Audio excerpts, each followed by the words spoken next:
আসসালামু আলাইকুম। দেখেন, স্থানীয় সরকার মন্ত্রণালয়টা নিয়ে এমনিতেই নানা কথা, মানে একটা হুলস্থুল পরিস্থিতি ছড়িয়ে গেছে সারা দেশের মধ্যে।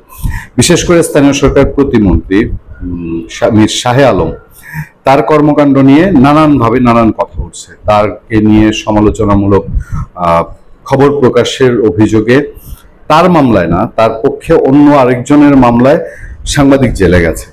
তারপর সবচেয়ে হুলস্থুল ফেলেছে তার নিজের এলাকায় দুইটা ইউনিয়নের নাম তার দুই ছেলের নামে, সীমান্ত এবং দিগন্ত, দুই ছেলের নামে দুইটা ইউনিয়নের নাম তিনি করে ফেলেছেন এবং তার বংশের নামে আরেকটা ইউনিয়নের নাম করেছেন। মানে কতটা ব্যাপারটা সিরিয়াস হলে প্রধানমন্ত্রীকে হস্তক্ষেপ করতে হয়েছে। প্রধানমন্ত্রী বগুড়ার ডিসিকে ফোন করে বলেছেন এবং এটার জন্য যথাযথ ব্যবস্থা নেওয়া হয়েছে যেন এই নামগুলো বাতিল হয়।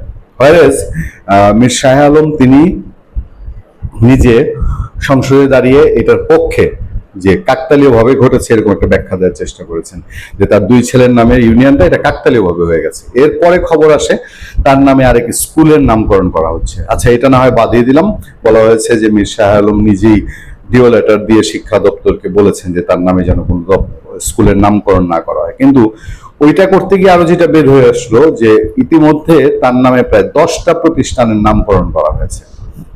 এই যখন স্থানীয় সরকার মন্ত্রণালয়ের অবস্থা, তখন স্থানীয় সরকার মন্ত্রী বিএনপির দুর্দিনের কাণ্ডারি এবং ক্লিন ইমেজের রাজনীতিবিদ হিসেবে পরিচিত মির্জা ফখরুল ইসলাম আলমগীর। মির্জা ফখরুল ইসলাম আলমগীর মন্ত্রী, কিন্তু স্বরাষ্ট্রমন্ত্রী পরিচয় দিচ্ছেন যে মীর শাহে আলম হচ্ছেন ক্যাবিনেটের সবচেয়ে পাওয়ারফুল মন্ত্রী এবং তার কাছেই তারা কাজের জন্য ছুটে যান।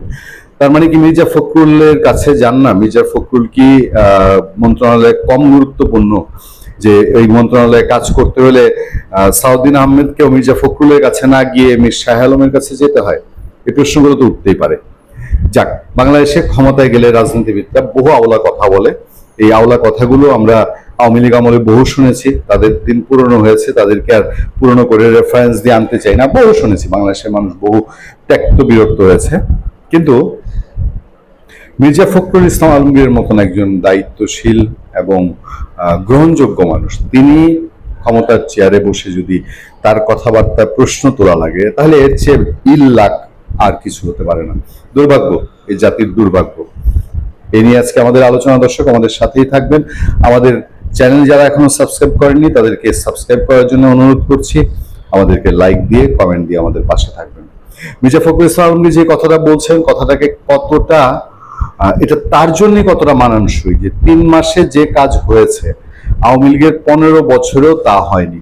মির্জা ফখরুল মানে বিএনপি সরকার 3 মাসে যে কাজ করেছে আওয়ামী লীগের 15 বছরে তা হয়নি। অনেকে ব্যঙ্গ করে নেটিজনরা বলছেন যে হ্যাঁ, 3 মাসে যে কাজ হয়েছে, 3 মাসে যে দুর্নীতি অনিয়ম হয়েছে, এটা 15 বছরেও আওয়ামী লীগের সময় হয়নি। এই সমালোচনার জন্ম তো মির্জা ফখরুল ইসলামের বক্তব্য ধরেই।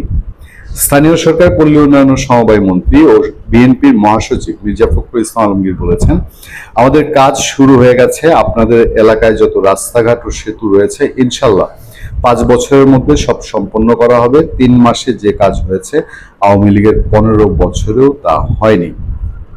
বেলা 11:15টায় মুন্সিগঞ্জের গজারিয়া উপজেলার ভবেরচর গ্রামীণ বাজার উন্নয়ন প্রকল্পের আওতায় নবনির্মিত আধুনিক ভবনের উদ্বোধনকালে প্রধান অতিথির বক্তব্যে তিনি এই কথা বলেন। এই যে ভবেরচর গ্রামীণ বাজার উন্নয়ন প্রকল্পের আওতায় নবনির্মিত আধুনিক ভবনের উদ্বোধন, এটা কি বিএনপি সরকারের উদ্যোগ এবং এই 3 মাসেই উদ্যোগ বাস্তবায়ন হয়ে গেছে? আমি এর আগে একটা আলোচনায় বলেছি, আওয়ামী লীগ সরকার যেসব প্রকল্পগুলো রেখে গেছে, এই প্রকল্পের উদ্বোধন করতে করতে বিএনপির 30 সাল চলে যেতে পারে। মন্ত্রী বলেন, দেশে অবকাঠামোগত উন্নয়ন ত্বরান্বিত করতে সরকার পরিকল্পিতভাবে কাজ করছে এবং জনগণের প্রত্যাশা অনুযায়ী উন্নয়ন কার্যক্রম বাস্তবায়ন করা হচ্ছে। আচ্ছা, এরপর আরো নানান রকম উন্নয়ন ফিরিস্তি আছে রিপোর্টের মধ্যে, আমি সেদিকে আর গেলাম না। মির্জা ফখরুল ইসলাম আলমগীর শুধু জাতীয় নেতা নয়, আন্তর্জাতিকভাবে বাংলাদেশকে রিপ্রেজেন্ট করেন। বিএনপির অ্যাম্বাসেডর তিনি বলা যায়, কারণ বিএনপি দলটা হচ্ছে মহাসচিব, তার সাংগঠনিক দিক দিয়ে মহাসচিব খুব গুরুত্বপূর্ণ। আওয়ামী লীগের সেক্রেটারি হচ্ছে বিএনপির মহাসচিব অত্যন্ত গুরুত্বপূর্ণ একটা পদ।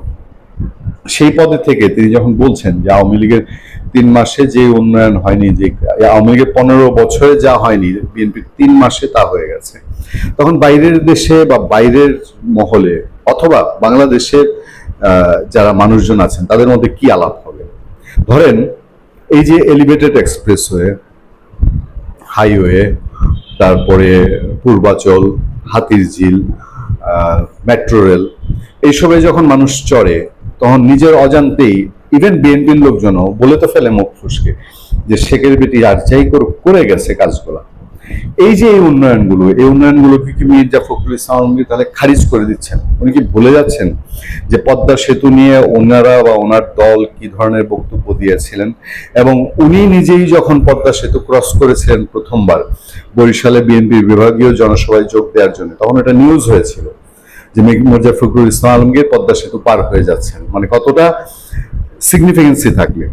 এখন মির্জা ফখরুল ইসলাম আলমগীরের মতো মানুষজন যখন এই ধরনের কথা বলবেন, আমরা অবশ্যই চাই সরকার উন্নয়ন করুক, অবশ্যই চাই 5 বছরে বাংলাদেশের রাস্তাঘাট এগুলো সব পরিবর্তন হোক, কারণ ইউনূস সরকার 2 বছরে কোথাও একটা ইটও গাঁথেনি। বিএনপি পলিটিক্যাল গভর্নমেন্ট, বিএনপি রাস্তাঘাট মাঠের উন্নয়ন করবে, এটাই স্বাভাবিক, কিন্তু সেটাকে একটা ফ্রেমে বেঁধে ফেলা এবং আওয়ামী লীগের সাথে তুলনামূলক পর্যায়ে নিয়ে যাওয়া এখনই কতটা যুক্তিযুক্ত?